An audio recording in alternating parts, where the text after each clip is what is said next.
Number one, this is about the victims and the victims' families. That is first and foremost. We're here for you.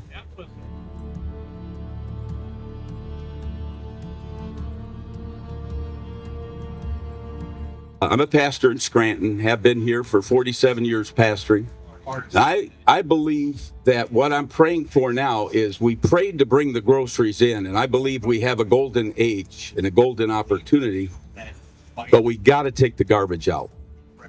I'm here today to open in prayer to ask God to take the name Biden off of Spruce Street here. Take it off! And I heard that he pardoned this judge who was taking money to put our kids away. That was the last straw, because I'm doing this for my children, the grandchildren, and the victims. Now, I'll just say one thing about the corruption. It's all over the place. It's stinking. You can smell it. He doesn't board here, doesn't live here, and yet he uses Scranton. Right. But we aren't getting anything from him. Right. He only comes when he needs or voted. The people were telling us he was lucid. But then the debate, everybody saw they were lying. Sharp as a tack. Believe me or your lying eyes. Bless the signatures and the taking the name Biden off of these streets, we pray. And we'll thank you for it. One person has reached out to me and she said that she would speak. And Sandy, everybody, Sandy. Hello, everybody. My name is Sandy Fonzo, and this is very personal to me. So I'm very grateful to be standing here with all of you who care and share in this plight. I want to say that I'm not standing here as a Republican or a Democrat. To me, this is not about politics. This is about what is right and what is wrong. This is about justice, integrity, and the values that bind our community together.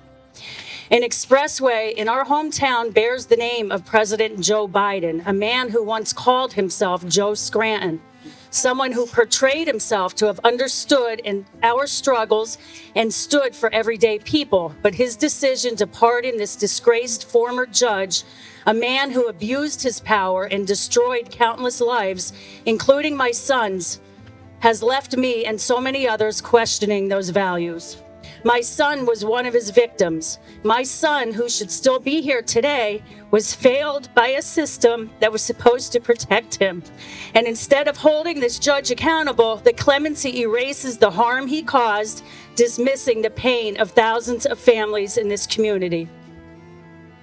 This isn't about political affiliation. It's about doing what is right. It's about sending a message that our community stands for justice, for accountability, and for the countless lives that were affected by this judge's actions.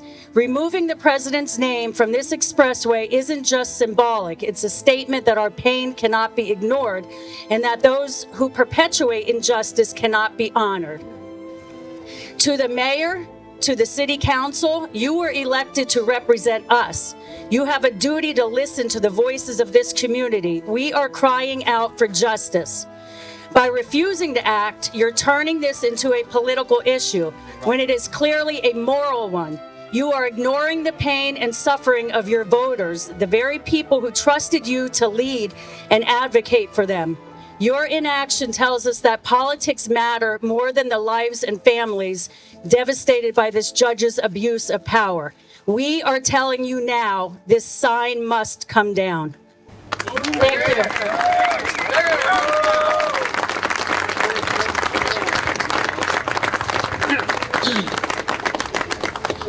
So hard to hear stories like Sandy's. I actually came here today because I have a lifelong friend and a neighbor whose son was put in this prison in his own mind for the rest of his life. I remember hearing the story of my neighbor's son, and when all of this happened, it just happenstance. We ran into each other at the post office a couple days after this commutation, and he told me the entire story because I heard about it, but I never really understood the type of instances where people were being put in this facility. It was nothing criminal that was done, but he was treated like a criminal. And I want everybody to understand something. This has been going on for decades. This is never going to stop until we stand up. I never in my life did I ever think I would run for any type of political office because honestly, I never really cared for political officials very much. But when I saw no one standing up for our children, which is what happened back then too, covering up for the elected officials. This has been going on for decades here. It needs to stop. And I think we really need to understand that this didn't only affect a couple of thousand kids. This affected tens of thousands of people, and it still does to this day. And this naming of this street and this expressway, really, nobody ever assembled before like this and fought it until this commutation was announced a couple weeks ago. Maybe try to set something up here every month, and maybe more families will come out and speak out against it, because that's what this is all about. Sandy, thank you for coming and telling your story. We can't just come around once in a while and go away. We've done that for decades, and people with not our values have taken over the world, the country, the political system. No more. I would give up, I would forego that pardon if we could in exchange trade that pardon to end the commutation of Judge Conahan's sentence and put him back in jail. Gladly. Now, this is an alert for the media, the press. Listen, we have precedent here in Northeast Pennsylvania for removing names. You did it to Senator Bob Mello. Yes. So it was a unanimous decision to put that sign up. It didn't happen overnight. They had multiple meetings. They had to have a discussion about it and then a vote. So it came out of committee. Billy Guyan spearheaded. He's now your commissioner. If you don't like his performance of the 33% tax increase that we tried to fight, then he will be up for election in about 3 years. So, It was a study committee that never actually did a study. Right. He never talked to anyone on Spruce Street. They never talked to any of the businesses. Mark, give us that. Mark is a resident of Scranton, and he studies this stuff. If you follow him on Facebook, you're going to learn a lot. Mark Payne. He lied. He never talked to anybody on Spruce Street. After it was passed, all the businesses showed up, and they all came in bitching that it was passed. And they said, well, wait a minute, our study commission talked to you. Not one of them said anybody came in and talked to us. So you're saying Billy Guyan said he talked to everybody on Spruce Street? Yeah, he's a liar. That's what he told council. But he didn't. Right. Why didn't he? It's easy. The liar. Because he wanted Joe Biden's name on there.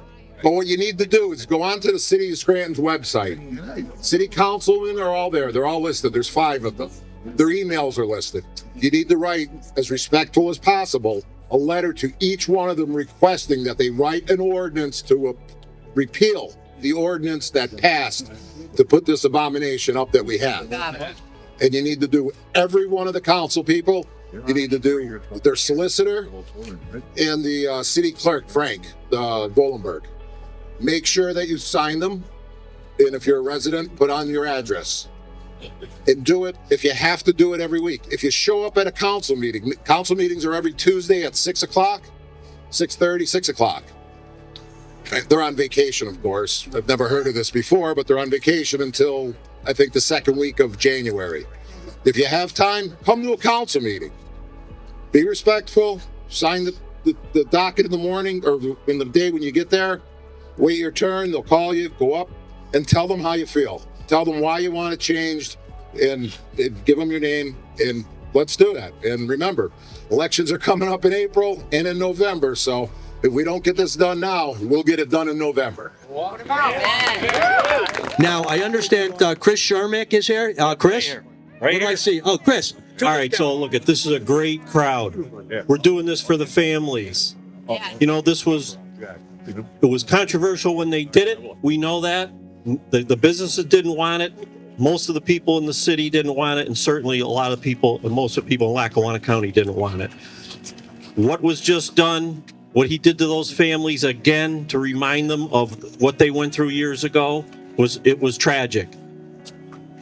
That's what sparked me to write my letter. We got to keep this up. And like Mark said, you got to go to the city council meetings and be respectful, but they have to understand that we want those signs taken down, and you got to put their feet to the fire. So just great for coming. I'm glad you came today. And, my message to the mayor and to the city council, in the words of our great President Ronald Reagan, take down those signs.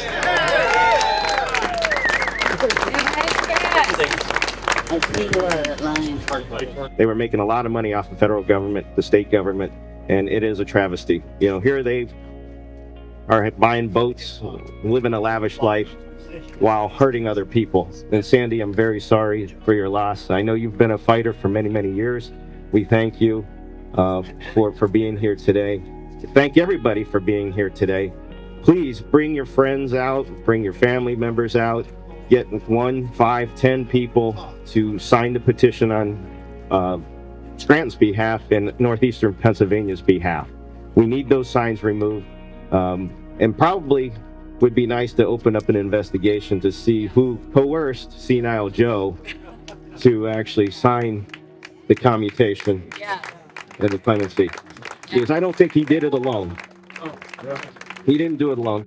I ask you to do whatever you can to reform the system, because there are some reforms that still need to occur here to help everybody on both sides of the aisle. Thank you. TJ, thank you for holding this event.